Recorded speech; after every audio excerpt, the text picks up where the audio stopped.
You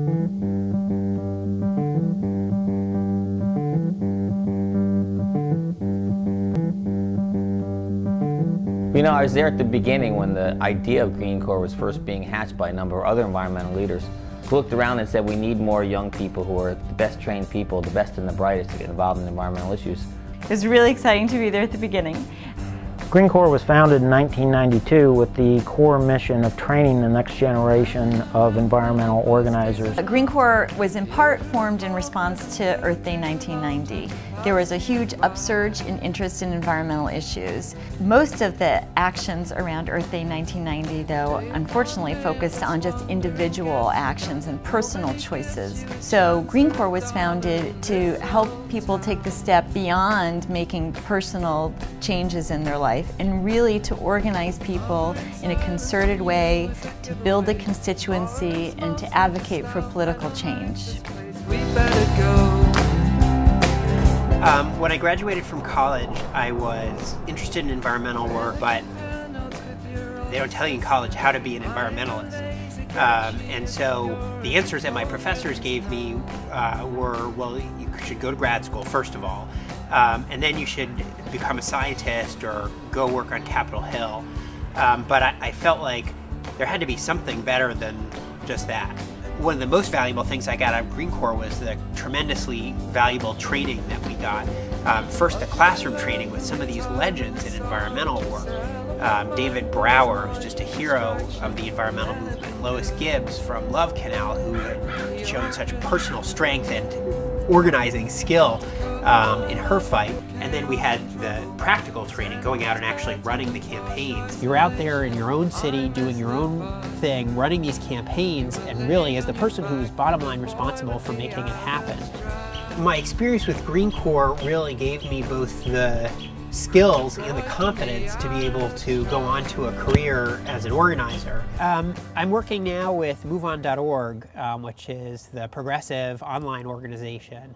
And my role has been to turn it from just the progressive online organization to the progressive online and in your neighborhood organization. After the 2004 election, we'd engaged about 75,000 volunteers, and then we wanted to keep that network going. So we created this field network called Operation Democracy to kind of keep people involved and give people a way to take action in their local community. What Operation Democracy does is it enables us to do events to get our message out through the media in 1,000 local communities simultaneously, where then provides leadership and infrastructure for the rest of MoveOn's 3 million members around the country.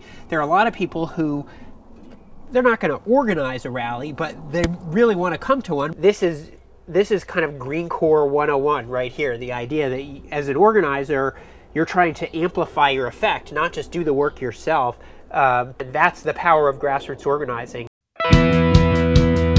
I grew up in a small town in Northern California called Sonoma Valley.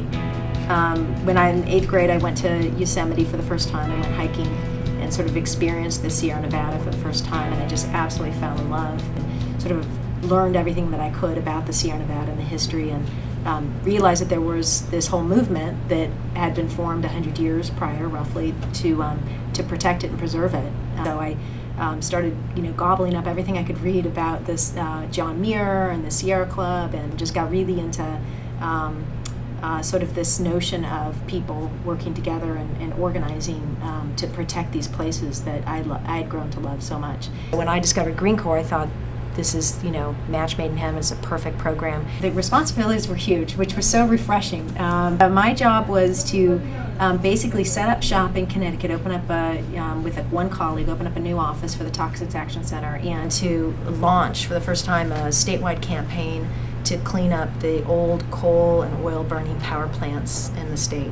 Because I was having such a good experience, I ended up staying on in Connecticut with the Toxics Action Center after my year at Green Corps, and continuing to sort of work with Toxics Action Center staff to see that campaign through. Now I've come back to my home state of California, and I'm the clean energy advocate for Environment California, which is a statewide nonprofit environmental organization. My focus right now is promoting solar power. We just passed SB1, the Million Solar Roofs Initiative, a bill I sponsored and wrote. What that campaign did was basically set out as a statewide goal, California, to build 1 million solar roofs, solar electric roofs over the next 10 years. It took us a long time. We had a lot of opposition. It took us 4 years. You know, ultimately, if we're going to solve these daunting environmental problems, we're going to have to do it with the support of the public, and we're going to have to organize people power in order to go up against special interests. You know, that basic concept of organizing is exactly what Green Corps taught me.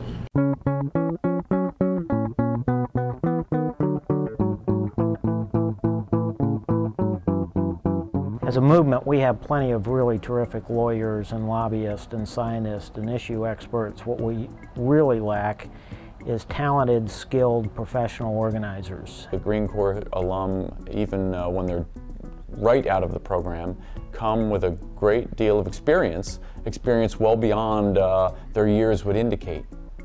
The work that I was doing with this local community group, I felt like I was actually able to, even though I was just out of school, pass on some of the things that I had learned in my Green Corps training to these local community organizers so they could continue doing even more effective work. I think the most exciting campaign that we worked on was against the Global Climate Coalition. It was an industry group that was spreading misinformation and lies about global warming. Within about a year, Ford Motor Company pulled out of that coalition because of the work that we'd done. And then eventually almost all the companies had pulled out and the coalition took its website down. Over the last 15 years, Green Corps has trained more than 200 leaders. It's people like Adam Rubin and Bernadette Del Chiaro. We're really proud of the fact that 87% of our graduates stay in the social change environmental field. And not only that, if you look at who's who, a lot of them are the key players all across the environmental movement. Those were Green Corps organizers that really first pushed global warming into presidential politics. We know that the public is on our side on solving problems like global warming. The challenge is to translate that public support into public action. And that's exactly what Green Corps does. We've had a great experience working with Green Corps people, and the only problem is there's not enough of them to hire to fill all our positions. Green Corps has made a tremendous difference in bringing hundreds of new organizers into the movement. But there are still lots of challenges ahead of us, and for that, Green Corps needs to continue to be able to grow and thrive and to provide even more trained organizers and leaders for all kinds of social movements into the future.